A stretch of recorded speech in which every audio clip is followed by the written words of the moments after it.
chamo Luís Cardoso Cerviño, son de Tomiño Mosteiro e nacín no ano 1956. Onde eran os teus pais? Meus pais chamábase meu pai Florentino e miña nai María de las Nieves, tamén nativos de Tomiño, e, bueno, tuveron unha vida bastante correosa, porque había que traballar moito no campo, con vacas e co que cuadraba, era outros tempos que non o de hoxe. Entonces, pois, había que traballar no campo e logo facer o que se puidera.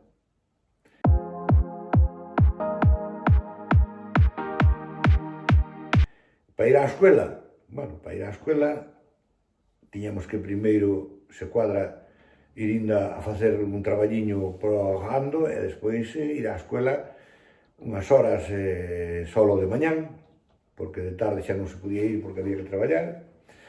Entonces facía eso que se pudera, estudiábase nunha enciclopedia, estudiábamos todos xuntos, logo últimamente xa tiñamos algún libriño de matemáticas, de lenguaxe e esas cousas, pero bueno, o tempo que máis estudiamos estudiábamos todo nunha enciclopedia grande que había, era o que había antes.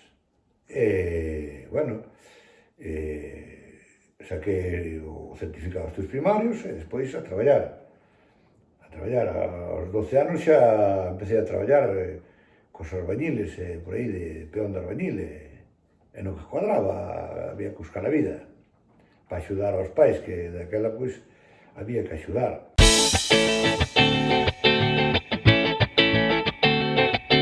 Da escola, bueno, pois, os rapaces antes xogábamos as canicas, xogábamos ao balón, con un balón de trapo, descalzos, a darlle ali no medio, fora das silvas, era igual.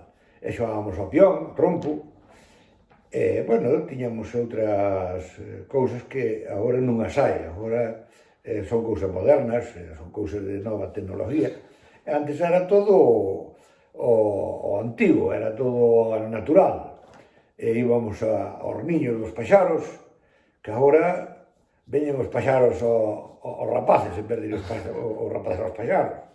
E, bueno, como os maestros, bueno, nós tiñamos un maestro que era algo animal. Como se chamaba? Chamábase Don Baldomero, había que chamarlle Don Baldomero, senón xa te daba un ostión. Os castigos que te puña, bueno, eran uns castigos puña tamán así, mandaba por así a man, puña unha regla e dábate nos dedos, na punta dos dedos, que mirabas unha che de estrellas. E cando tal, pois iso, soltaba todo fetada, porque era un animaliño. Eu teño unha anécdota da escola, que unha vez chegou un rapaz, eu tiña para aí 9 ou 10 anos, chegou un rapaz de aí, do pueblo veciño, unha barriada de Roxidouro, chegou un paquete de tabaco no bolsillo, un Celtas, naquele tempo, bueno, o maestro colleu e firmou dicirlle, que fora eu que ayudara. Eu non lle dera nada ao rapaz, que iba a dar o paquete de tabaco se non tiña eu para comprar caramelos, canto máis para darlle o tabaco ao rapaz. Bueno, sacoume fora da escola, sin que el mirara, e dixe, a ver, está por aí quen te... non, viñeu para dentro, aquel, la madre que lo pariu. Levei unha tunda do maestro que hasta saltei pola ventana, fuxín, e eu vai a bater a tu madre.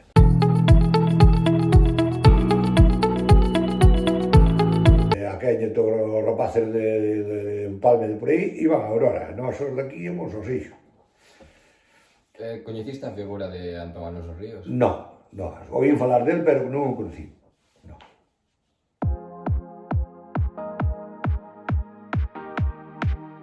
Escola aprendín hasta 11 anos, pero logo eu, cando máis aprendín, foi no exército.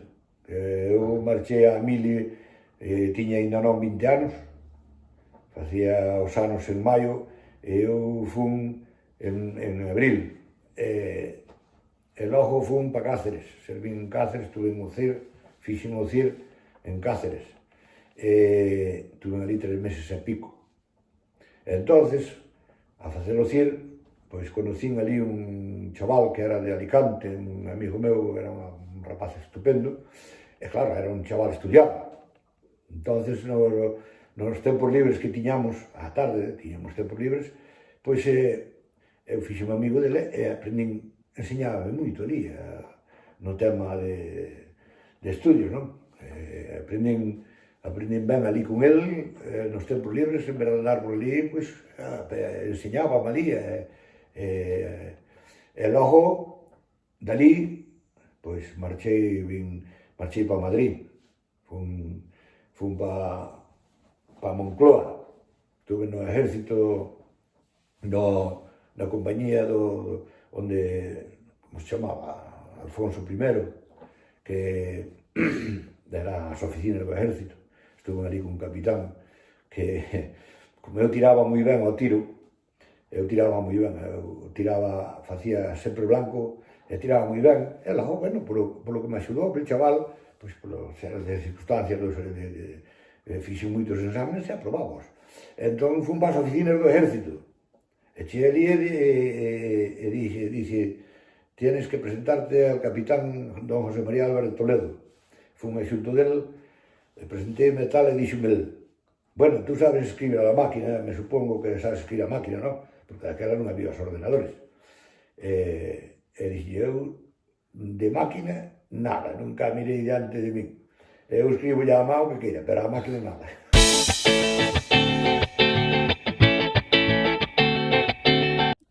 A miña conclusión é que o meu avó viviu nunha etapa bastante complicada, xa que, aínda que era posible ir á escola, era bastante difícil.